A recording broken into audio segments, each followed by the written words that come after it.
Hello बच्चों, आज के लेक्चर में हम लोग देखने वाले हैं कि इकोसिस्टम क्या है और ये कितने प्रकार का होता है ना। तो इकोसिस्टम का मतलब होता है कि कोई भी जो जीव है वो कभी भी अकेले नहीं रह सकता है।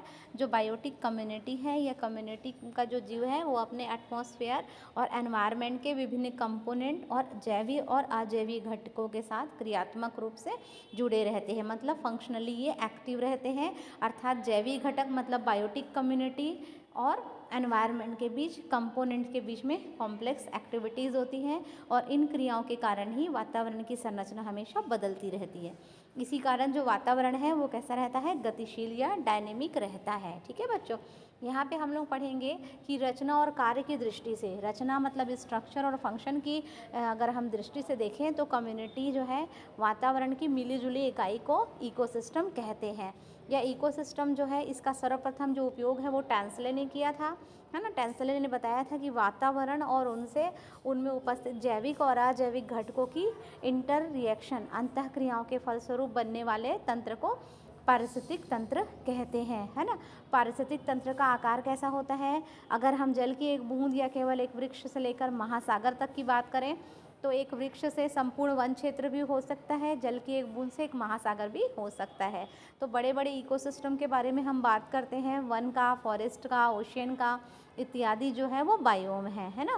पृथ्वी स्वयं का एक बड़ा इकोसिस्टम है। पृथ्वी भी अपने आप में स्वयं एक बड़ा इकोसिस्टम है जिसमें कई छोटे छोटे इकोसिस्टम या जियोम्स जो है वो पाए जाते हैं, है ना। टाइप्स ऑफ इकोसिस्टम में हम लोग देखेंगे इकोसिस्टम दो प्रकार का होता है बच्चों। पारिस्थितिक तंत्र जो है वो दो प्रकार का होता है, एक होता है नेचुरल और दूसरा होता है आर्टिफिशियल। ठीक है, नेचुरल और दूसरा होता है आर्टिफिशियल। तो प्राकृतिक जो है वो दो प्रकार का होता है, स्थल में पाया जाने वाला और दूसरा होता है जल में पाया जाने वाला, है ना। जल भी दो प्रकार का होता है, फ्रेश वाटर जिसको हम स्वच्छ जल बोलते हैं जो पीने में यूज़ होता है ना।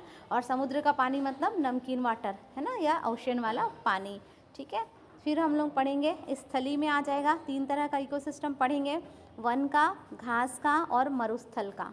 ठीक है, और इसके बाद हम लोग पढ़ेंगे आर्टिफिशियल जो है वो दो प्रकार का होता है, एग्रीकल्चर इकोसिस्टम और दूसरा है एक्वेरियम का इकोसिस्टम। ठीक है बच्चों, तो ये मतलब नेचुरल और आर्टिफिशियल इकोसिस्टम के बारे में हमने पढ़ा। ठीक है, तो इन इकोसिस्टम को आप लोग अच्छे से प्रैक्टिस कर लेना, हो सकता है कहीं टाइप्स ऑफ इकोसिस्टम में आपको पूछ लिया जाए, है ना।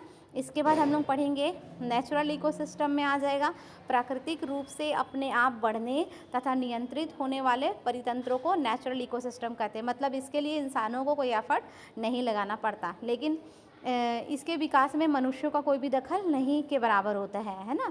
लेकिन आवास के आधार पर विश्व के प्राकृतिक परितंत्रों को दो समूह में बांट सकते हैं। एक होता है लैंड में रहने वाला इकोसिस्टम, है ना, और दूसरा है एक्वेटिक इकोसिस्टम, है ना, जल का। तो यहाँ पे लैंड इकोसिस्टम में आ जाएगा बच्चों ग्रासलैंड इकोसिस्टम, ग्रासलैंड आ जाएगा, फिर फॉरेस्ट इकोसिस्टम आ जाएगा, डिजर्ट का इकोसिस्टम आ जाएगा और हिली इकोसिस्टम जो है वो आ जाएगा। तो ये टेरेस्ट्रियल इकोसिस्टम की कैटेगरी में आता है जो कि नेचुरल इकोसिस्टम है ना। ठीक, अगले क्वेश्चन में हम लोग देखते हैं अगले टॉपिक में कि एक्वेटिक इकोसिस्टम में ऐसा सिस्टम आता है जो जल में रहता है। तो जल जो है हम लोग पढ़ते हैं दो प्रकार का होता है, एक होता है फ्रेश वाटर और दूसरा होता है मराइन वाटर। फ्रेश वाटर मतलब स्वच्छ जल, ये उस जल में पाए जाते हैं जिसमें लवण की मात्रा या सॉल्ट की मात्रा नहीं होती है। ठीक है बच्चों, जैसे रिवर है, झरना है, झील है, लेक है, पॉन्ड है, दलदल है, मार्शी हैबिटेट है ना। और मराइन वाटर मतलब समुद्री जल जो पीने योग्य नहीं है। ये ओशियन वाले इकोसिस्टम को बोलते हैं पारिस्थितिक तंत्र जो लवणीय जल या समुद्र में बनते हैं, जैसे समुद्र और महासागर, सी एंड ओशियंस। ठीक है, तो मराइन वाटर के एग्जाम्पल में आप लिखेंगे सी एंड ओशियन, और फ्रेश वाटर में river, spring, lake, pond and marshy areas को आप लिख सकते हैं, दलदल को भी लिख सकते हैं। आर्टिफिशियल इकोसिस्टम में आ जाएगा जो इंसानों ने बनाया है। ये आर्टिफिशियल इकोसिस्टम का निर्माण मनुष्य स्वयं अपने स्वार्थ के लिए, अपने काम के लिए यूज़ करता है और इसे मानव निर्मित या आर्टिफिशियल इकोसिस्टम कहते हैं, ह्यूमन मेड इकोसिस्टम कहते हैं। जैसे एग्रो इकोसिस्टम फसल का पारिस्थितिक तंत्र, है ना, और स्पेस का इकोसिस्टम, ये उसका एग्जाम्पल हो जाएगा। ठीक है, अब आगे के लेक्चर में हम लोग पढ़ेंगे पॉन्ड वाटर इकोसिस्टम। तो पॉन्ड वाटर इकोसिस्टम के मुख्य जो कंपोनेंट्स हैं, घटक हैं बच्चों, घटक भी आपको पूछा जा सकता है एग्जाम में कि बायोटिक कंपोनेंट किसे कहते हैं, एबायोटिक कंपोनेंट किसे कहते हैं, तो इसको आप लोग अच्छे से देख लीजिएगा।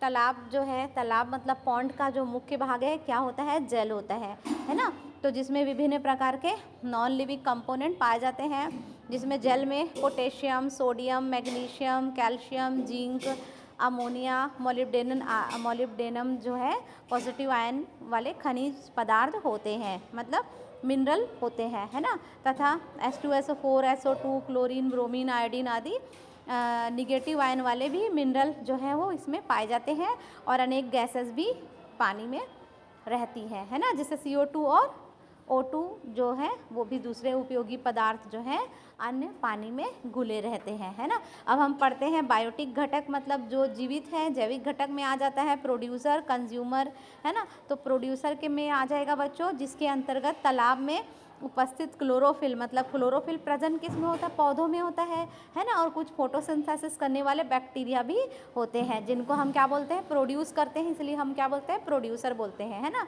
हरे पौधे एवं जीवाणु सौर ऊर्जा को रासायनिक ऊर्जा में परिवर्तित करते हैं, है ना, और क्या बनाते हैं, कार्बोहाइड्रेट, प्रोटीन और लिपिड का फॉर्मेशन करते हैं। तालाब में पाए जाने वाले जो प्रोड्यूसर है वो निम्नलिखित प्रकार के होते हैं, मैक्रोफाइट्स, है ना, जो जड़ों द्वारा भूमि से संलग्न जल में डूबे हुए या सतह या पत्तियों पर तैरते हुए आधे जल में ऊपर रहने वाले कुछ पौधे होते हैं, उन्हें हम क्या बोलते हैं बच्चों, ये फ्री लिविंग प्लांट्स हैं, तैरते रहते हैं, इन्हें हम क्या बोलते हैं, मैक्रोफाइट। इसका एग्जाम्पल आप याद कर लीजिएगा, हाइड्रिला, यूट्रिकुलेरिया, हाइकोर्निया, अजोला, है ना, पोटेमो, जिट्रॉन, ट्रोपा, ट्राइफा, निम्फिया, है ना, कमल वगैरह भी इसी कैटेगरी में आता है, तो दे आर मैक्रोफाइट्स ना।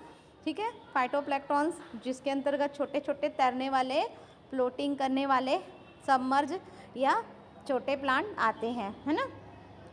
तो फाइटोप्लैंक्टन मतलब स्मॉल जो प्लांट्स होते हैं, टाइनी प्लांट्स होते हैं, उनको हम क्या बोलते हैं बच्चों, फाइटोप्लैंक्टन्स बोलते हैं, है ना। इसमें एल्गी भी आ जाते हैं, छोटे सूक्ष्मवत शैवाल जैसे फिलामेंटस एल्गी है, इसका एग्जाम्पल क्या पढ़ेंगे अपन, स्पायरोगारा, यूरोथ्रिक्स, है ना, और उडोगोनियम, नॉस्टॉक, एनाविना, है ना, और यूनिसेलुलर एल्गी, क्लेमाइडोमोनास, क्लोरेला, है ना, और कॉलोनी बना के रहने वाले एल्गी में वॉलवॉक्स और यूडेरिया भी आते हैं। ठीक है, तो इनको अच्छे से पढ़िएगा, हो सकता है यहाँ से भी क्वेश्चन आ जाए। ठीक है बच्चों, और ये इनका है पॉन्ड वाटर इकोसिस्टम के कंपोनेंट हैं, है ना। तो आपको देखिए, जैसे ये पॉन्ड का स्ट्रक्चर आपको दिखाई दे रहा है, तो प्राइमरी उपभोक्ता जो है वो शाकाहारी होते हैं, मतलब जूप्लैंक्टन मतलब स्मॉल एनिमल, है ना, स्मॉल एनिमल को जूप्लैंक्टन बोलते हैं। जो खाना बनाते हैं उन्हें हम उत्पादक या प्रोड्यूसर कहते हैं, है ना, जिसमें क्लोरोफिल, जिसमें भी पाए जाने वाले पौधे आते हैं, फोटोसिंथेटिक बैक्टीरिया आते हैं, है ना। और उसके बाद हम लोग पढ़ेंगे प्राइमरी कंज्यूमर, सेकेंडरी कंज्यूमर और टर्शरी कंज्यूमर, है ना। उत्पादक जो है, उत्पादक मतलब पौधों को खाते हैं, ये प्राइमरी कंज्यूमर, प्राइमरी को जो खाते हैं उनको सेकेंडरी बोलते हैं, और सेकेंडरी को खाने वाले को टर्शरी बोलते हैं, है ना। और ये उनका क्या है, सौर ऊर्जा है, सोलर एनर्जी है ना। और जब इन सब की डेथ हो जाती है तो इनऑर्गेनिक जो कंपोनेंट है उनको ब्रेक डाउन करने वाले को हम डिकम्पोज़र कहते हैं, है ना। फिर लास्ट में जब सबकी डेथ होने के बाद में, ब्रेक डाउन के बाद जो डिकम्पोजर्स हैं उनको इनऑर्गेनिक और ऑर्गेनिक पदार्थ में कन्वर्ट कर देते हैं, है ना। तो इस डायग्राम की प्रैक्टिस कर लीजिएगा, अगर लॉन्ग आंसर आपको क्वेश्चन आता है तो आप इसमें भी अच्छे से प्रैक्टिस कर सकते हैं, है ना। फिर आते हैं कंज्यूमर। कंज्यूमर जो है अपना भोजन खुद नहीं बना सकते, अपने न्यूट्रिशन के लिए प्रोड्यूसर पर ये डिपेंड रहते हैं, है ना। तो तालाब के इकोसिस्टम में कुल प्राइमरी कंज्यूमर के बारे में अगर हम बात करें तो प्राइमरी कंज्यूमर जो हैं वो हर्बीवोर्स हैं, अपने न्यूट्रिशन के लिए प्रोड्यूसर पर डिपेंड रहते हैं। ये निम्नलिखित प्रकार के होते हैं, तली में रहने वाले बैंथोस होते हैं जो तल में रहते हैं, है ना, और शाकाहारी जीवों का समूह होते हैं, है ना। तो इनको हम क्या बोलते हैं बच्चों, बैंथोस कहते हैं, जो मरे हुए जीवों के पादप अवशेषों पे ही अपने फूड के लिए डिपेंड रहते हैं, उनको हम डेट्रीवोर्स कहते हैं। ठीक है, फिर जूप्लैंक्टन आ जाएंगे, ये तैरने वाले, फ्लोटिंग और जल में बहने वाले छोटे जंतुओं के समूह होते हैं, जिसमें यूग्लिना, साइक्लोप्स, है ना, डायटम्स, डायलेप्टस भी आते हैं। ठीक है बच्चों, इसके बाद हम लोग पढ़ेंगे प्राइमरी हो गया, फिर हम लोग पढ़ेंगे सेकेंडरी कंज्यूमर। इसमें तालाब में उपस्थित जो कार्निवोर्स हैं वो आते हैं जो न्यूट्रिशन के लिए प्राइमरी कंज्यूमर पर डिपेंड रहते हैं, जैसे इंसेक्ट, एक्वेटिक इंसेक्ट और फिशेस, है ना। और इसमें आ जाएंगे बीटल, और ये जो जंतु हैं वो फाइटोप्लैंक्टन्स पर आश्रित हैं, जो कि जंतु के प्लवकों पर, प्लवकों मतलब जूप्लैंक्टन्स पर डिपेंड रहते हैं। छोटे तैरने वाले जो कीट रहते हैं ना, उन पे ये डिपेंड रहते हैं। ठीक है, तृतीयक उपभोक्ता में आ जाएगा बच्चों, इसमें बड़ी मछलियाँ आती हैं, है ना, जैसे गेम फिश है, छोटी मछलियों का भक्षण करती है, बड़ी मछलियाँ छोटी मछलियों को खाती है ना। और इस प्रकार तालाब के इकोसिस्टम में, पॉन्ड वाटर में बड़ी मछलियाँ ही तृतीयक उपभोक्ता या सर्वोच्च टॉप कार्निवोर्स का फॉर्मेशन करते हैं। और अब घटक इसमें आ जाएंगे माइक्रो कंज्यूमर भी कहते हैं, है ना, जो कि इसमें सूक्ष्म जीव आते हैं जो कि मृत जीवों के कार्बनिक पदार्थों का अपघटन करके, ब्रेक डाउन करके उनसे अपना भोजन प्राप्त करते हैं। इसके अंतर्गत बैक्टीरिया आ जाएगा, एक्टिनोमाइसिटीज आ जाएगा, फंगी आ जाएगा, फंगी में आ जाएगा राइजोपस, पाइथियम, सिफेलोस्पोरियम, क्लेमाइडोस्पोरियम, सेप्रोलैग्निया आदि भी शामिल है। ठीक है, दे आर फंगस और बैक्टीरिया जो है ये डिकम्पोजर्स में आ जाते हैं। ठीक है बच्चों, तो तालाब की इकोसिस्टम में कौन कौन से बायोटिक कंपोनेंट है ना, कौन कौन से एबायोटिक कंपोनेंट है, उनको आपको अच्छे से पढ़ना है और उनकी आपको प्रैक्टिस करनी है। इसी से मिलता जुलता कुछ डायग्राम ये भी है, इसको भी आप अच्छे से प्रैक्टिस कर सकते हो। जैसे प्रोड्यूसर जो है उनके दो कैटेगरी होगी, एक्वेटिक प्लांट और एल्गी। सनलाइट के न्यूट्रिशन को लेकर के ये अपने फूड का फॉर्मेशन करते हैं।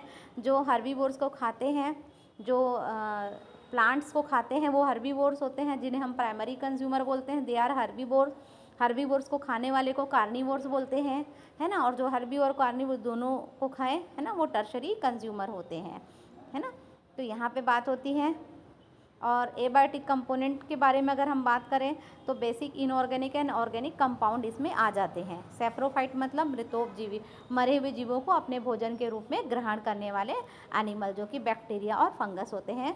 तो ये डायग्राम भी आप अच्छे से देख लेना और इसकी अच्छे से फ़ोटो ले लेना और पिक कैप्चर करके इसकी अच्छे से प्रैक्टिस करना बच्चों। ऑल द बेस्ट, अच्छा एग्ज़ाम लिखिएगा, क्वेश्चन को समझिएगा, फिर आंसर करिएगा। All the best.